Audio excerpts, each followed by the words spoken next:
Hi everybody, Nigel Booth here. I'm putting this one together because I've been recently talking and working with people who really don't understand the basic principles of the way networking operates. And there's a lot of skepticism out there, as I know there is because I've been in this industry for 25, 6, 7, something like that years. And it's something that just kind of gets missed because it's a principle that underlines every business ultimately, but is kind of frowned upon and touched upon with skepticism by so many people who come across our industry and look at it from the outside. Given the knowledge they have now, they look at it with a kind of certain suspicion. That is changing. But so part of the way I want to try and change this is to illustrate to people what I call the hidden secret in network marketing. It's this principle of how the number one really changes enormously. So I'll talk this out. It was never taught to me as a kid. I came across networking in my late 30s. So you can guess how old I am now. I'm in my early 60s. And it came as a complete revelation to me about the way that networking actually works, the underlying fundamental numbers, because principally, of course, that's the way every business works. So here's how we're going to do it. Here's what's going to happen. If you're in a job, and most of us have been in a job at some time in our lives, some of us have been self-employed, some of us have worked for companies, some of us run our own businesses, but essentially what we do by that is we exchange our time for money. Let me give you an example of that. When we first came across networking many, many years ago now, it was my wife Sue who actually came across it. And I watched her as she got into her networking business, which my business partner at the time described as her little business. Um, I watched her in 3.5 years, her part-time income overtake my full-time income. Now, I was running a successful marketing agency at the time, and we worked very hard. And when times were tough, of course, who didn't get paid? We didn't. And so what I started to really sit up and take notice about was what the way this worked when Sue's income overtook mine, and yet she wasn't putting in any more time than she had been for over the preceding 3.5 years. So let's just talk about time for money for a second. You know, if we're working for someone, we're exchanging time for money.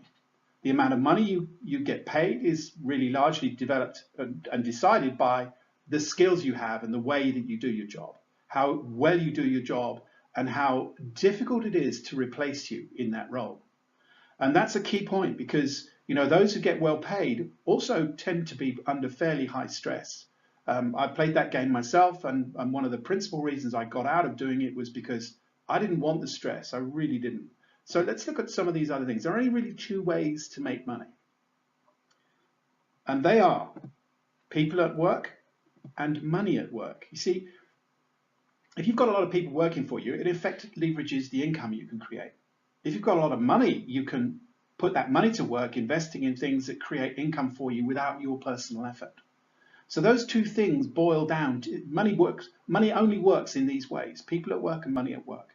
There are lots and lots of different ways to use your time to make money, but essentially it's those two drivers that produce the actual income. So network marketing uses that principle of putting people to work.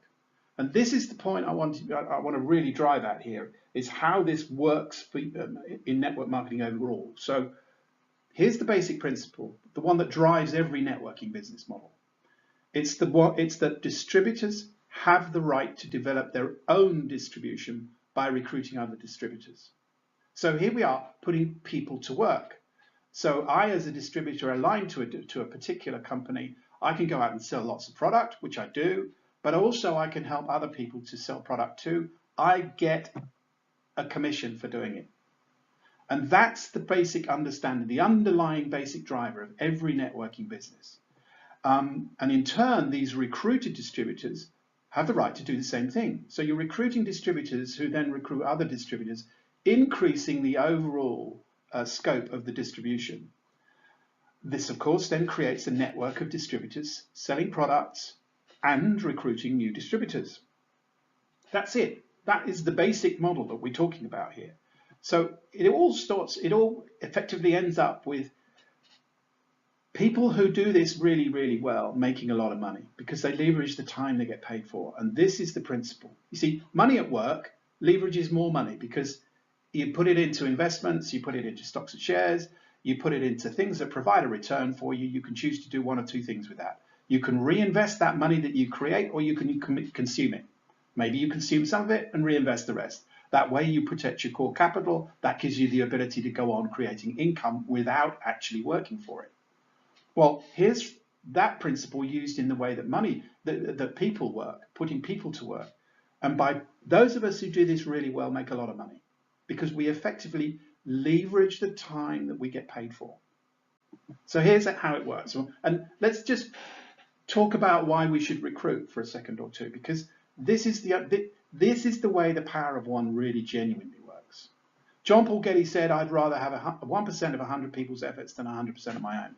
I think he was actually parodying something that Henry Ford originally said. But it's again one of those kind of immutable principles out there. If you're putting in 1% of your effort, you've got 100 people doing the same, then you've got essentially the equivalent of 100% of your own. So let's just take the network marketing business model for a second. The vast majority of people who get in come in part-time.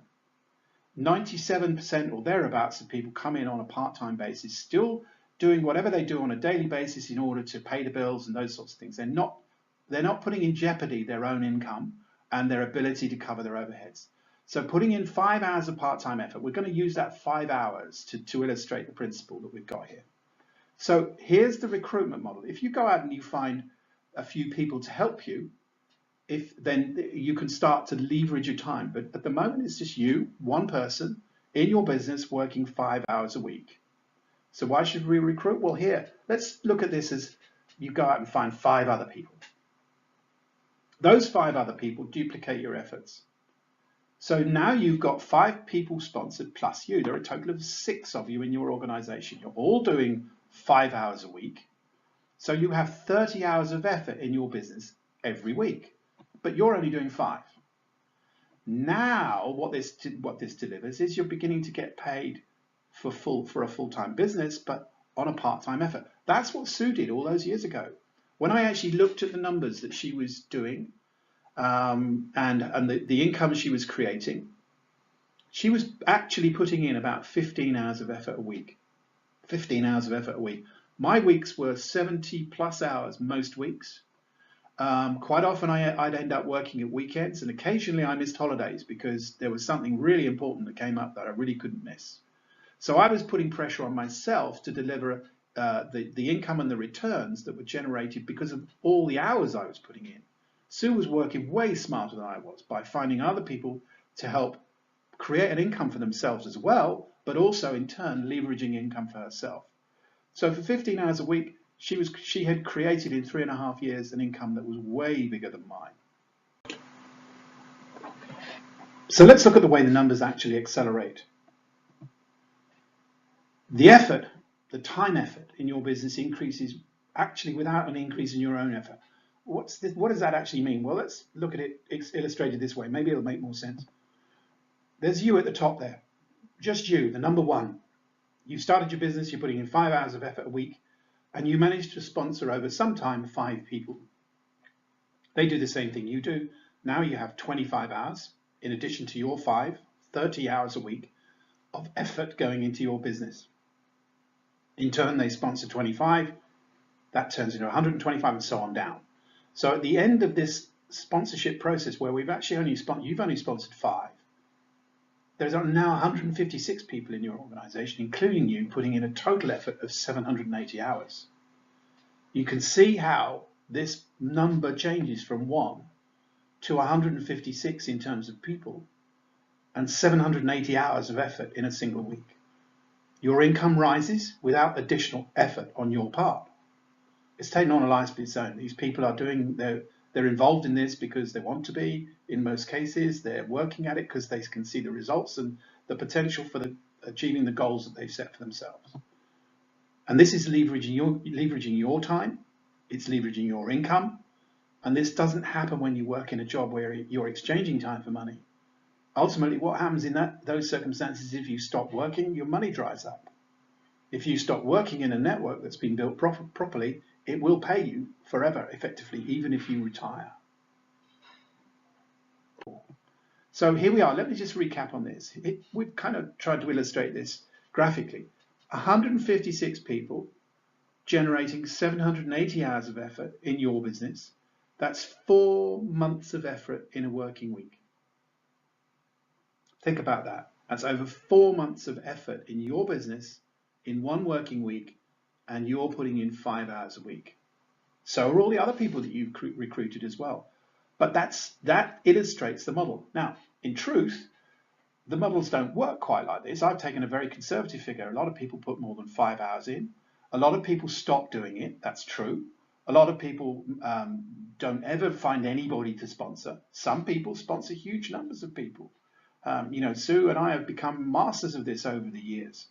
We sponsor a lot of people. And as a consequence of that, some of those people decide to put in a lot of effort and develop a business of their own. That's how the numbers really, really work. But this illustrates the principles extremely well. So let's just look at what happens and why you recruit, how you recruit effectively. Why recruit? We've talked about it. It leverages your time. It duplicates your effort. It actually increases your income. And if you're not able to work your business will continue to grow because of the efforts of the people you've introduced. Once it reaches a certain point, it will take on a life of its own. It'll go where it wants to go. It's almost like water finding its own level. It will go on without you once you've got enough people in your organization. So how do you recruit? Well, you talk to people about your products. Obviously, you've aligned yourself with a company that produces them. Presumably you like them. You're a fan of them. They do something for you, and you're willing to talk to people about them. Develop a story about them. Use the stories from others, telling people how good they are. I'll talk about that again in another video. Talk to people about your business opportunity. You want other distributors as well as product users. Have a talking point. Develop and carry a presenter, wear a badge, use branded merchandise. Have something you can share with people on an ongoing basis. Listen to what they're talking about. Where are the challenges in their lives? What do they need? More money, new car, holiday, health? Have they got health challenges, fitness, lifestyle? There's all kinds of ways you can effectively begin to gear your opportunity towards them. And who do you talk to? Well, the short answer is everybody. But make a list of people you already know. Use a memory jogger, Yellow Pages, to jog your memory about that. Who do you know who is an accountant, a banker, a car mechanic, a doctor? Doesn't matter who you know. Write them down and share your opportunity and your product with them. Add to your list daily. We meet new people every day. Start with your warm market, as I've just said in number 0.1. These people know you and they'll be more willing to listen to you. Make the phone ring by prospecting constantly. Use Messenger, which is an instant email and a messaging app that is specifically designed for networkers, sits on your smartphone, enables you to send something to somebody instantly once you've met them and you've qualified them for whatever there is they might be interested in, so that they can understand your product and your opportunity better. The only way to fail is to stop doing this. And that happens to a lot of people. They give up before they actually reach the point where things start to take on a life of their own. You keep doing it and keep seeking the ways to do this effectively. I'm happy to share my experience and my advice with people who wish me to. Just message me and I'll quite happily help you to do that. The only way to fail, as I say, is to stop. Hope this has been helpful. Have a great day.